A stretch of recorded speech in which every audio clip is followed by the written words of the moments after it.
Hello and welcome to the El Camino studio. Now that we have our coloring book, what do we do with it? This video is going to try to help you get started in the coloring process of putting your memories on paper.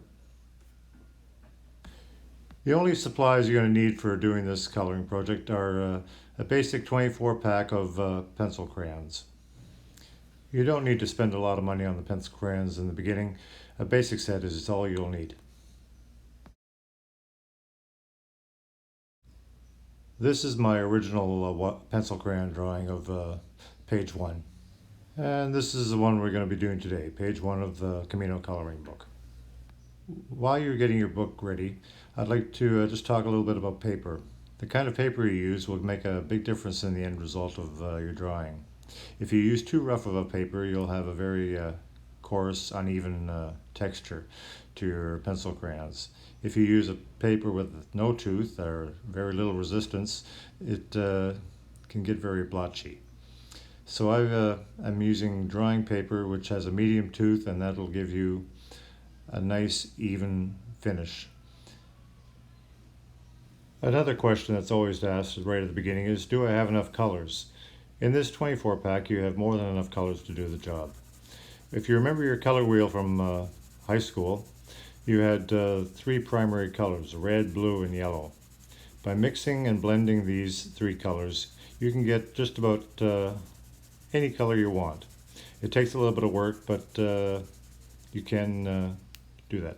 Right now I'm doing a red and a blue, and that's going to give me a sort of a violet purplish kind of color.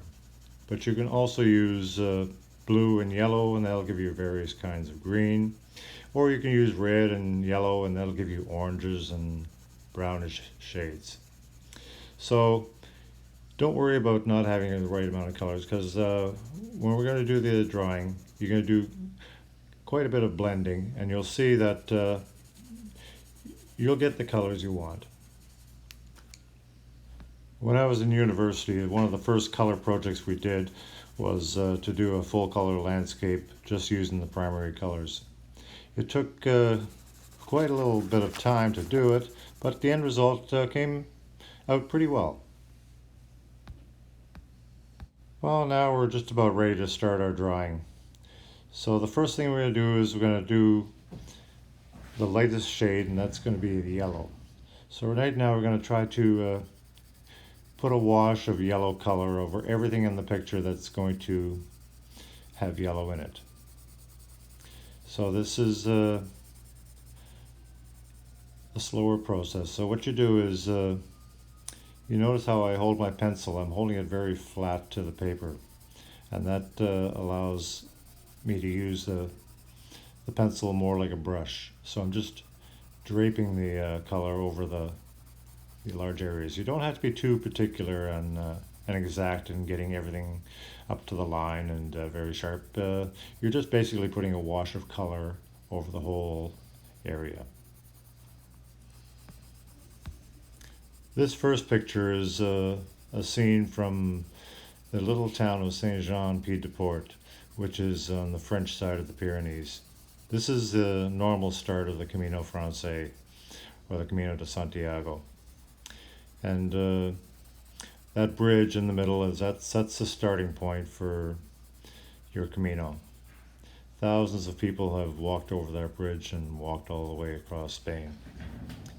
So you're slowly going to make your way across the surface of the picture, and every area that is going to have that yellow, like the buildings and the bridge and the sidewalk, is going to get a little wash of yellow. When I arrived in Saint-Jean-Pied-de-Port to do my Camino, it was a rainy day and very dreary and dark. So all the reference photographs I took were all dark and dreary as well.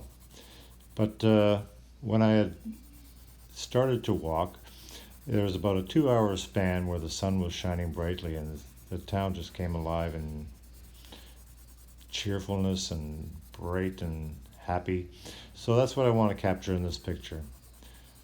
So no matter what the photographs are, I'm going to just change them enough to convey the mood that I really want to. One of the life lessons that every pilgrim learns on the Camino is that you have to live in the moment. Because when you're walking the Camino, every day you're somewhere new. So I learned that the first evening I was in Saint Jean. That tomorrow morning when I start walking, I'm going to leave this town. I'm never going to come back here again, most likely. So I decided to stay one more day because it was such a pretty town that I needed to explore it just a bit. And spending that extra day was well worth it because it's a beautiful little place, very unique and very friendly. Okay, so we've almost got all of the surfaces that are yellow colored. We just have to be a little bit careful around the edges where the sky meets the buildings and where the walkway and the bridge meets the river. You don't want to contaminate any areas that you're going to use blue because that'll give you a bit of a greenish tinge. So we don't want to do that. Okay, so now we're moving on to blue. There's really not too much blue to do. It's just the blue of the river, and we're going to do the sky. Normally, when you have a lot of windows in your picture, then you have to do the blue in the windows as well, because the windows are a reflection of the sky, just like the water is. But here, most of the houses are shuttered, so we don't have to worry about that too much. So just give a light wash of blue over all of the blue areas in between the clouds and down the river, and this shouldn't take that long. Blue and yellow are complementary colors. So this picture right now is looking awfully, awfully yellow. But I wouldn't worry about that too much because we'll be doing layer upon layer later on. So if it looks too yellow right now, I wouldn't worry about it.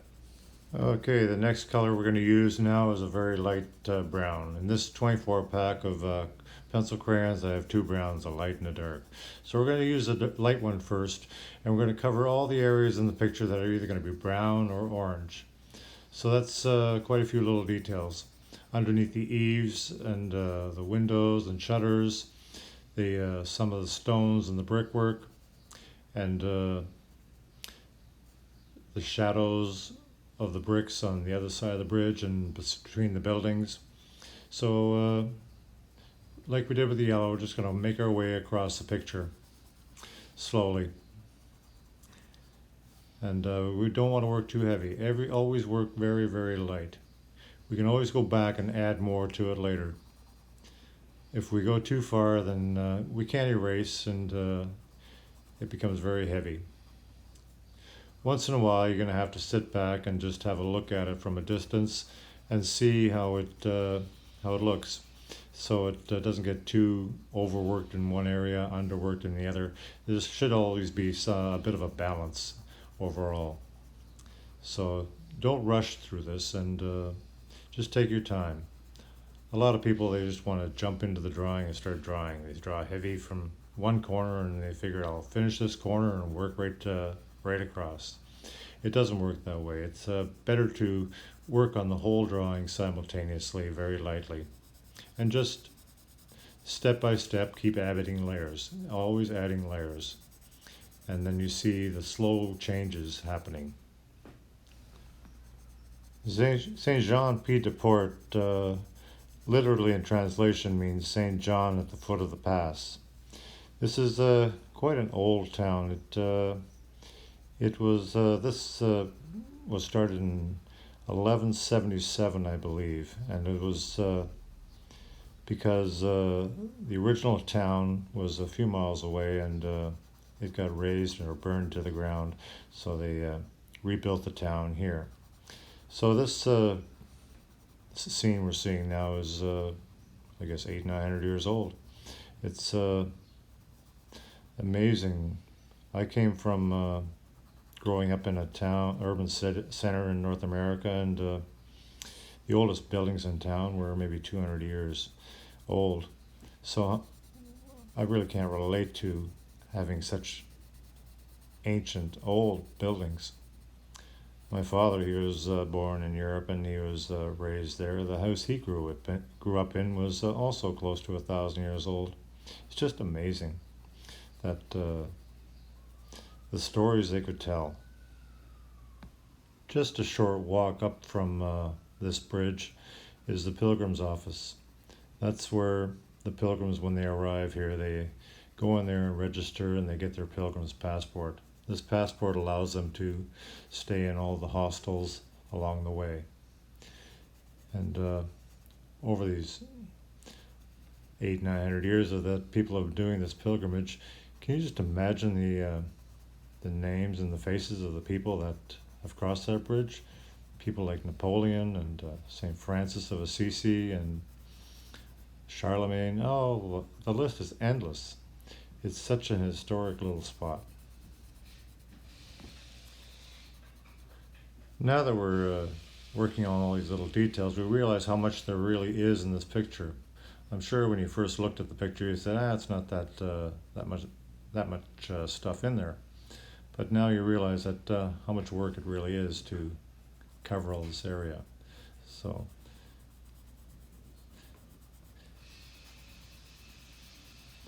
you're covering everything with a wash of brown that is going to have either the orange or the browns in it. And work very lightly. The beauty of pencil crayons is the transparency. The more the white of the paper shows through, the brighter the picture is going to be. So we don't want to cover any more white than we have to. So we're just very thinly and very meticulously going across the picture. Some of the bright yellow areas of the buildings are going to stay yellow because they're in direct sunlight. But the shadows are going to be toned down with the brown, so the yellow still comes through, so we don't lose the true color of the building. I don't know about you, but I really enjoy the part of the drawing where I'm doing these washes. They go on so quickly, and it looks like the drawing is just coming to life right in front of you. It's a real pleasurable experience to just sit here and watch it all just evolve like a movie. Right now I'm working on the under part of the one building where there's a canal that runs underneath it, and it's very dark in there. And so we're just going to put a light layer of brown there for now. It's going to get darker as we go along. But in coloring and painting, I never use black very often. Nothing in reality is ever really black. When we look at the shadows, they're just a darker shade of the color of the material that it's on, or the reflection of the reflected light. So we don't use black, we just use a darker brown.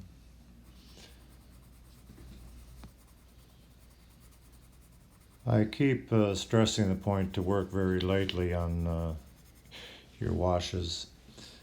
Other than the reason for keeping the picture much brighter in the end, it also, if you press too hard with the pencil crayon, you're going to damage the paper.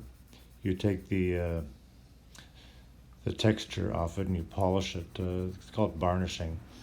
And once the texture is gone, it's harder and harder for the graphite to be filed away on the paper. And every layer that you put on gets just a little bit more difficult. So the less pressure we put on it, the less damage we do to the paper, and it stays with the texture.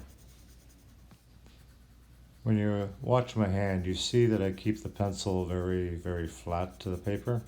That allows me to use a more surface area of the pencil, and it prevents me from pressing too hard. Because if I press too hard, I would be continually breaking the point off the pencil. Well, that's the end of part 1. There are 3 more parts to finish this drawing.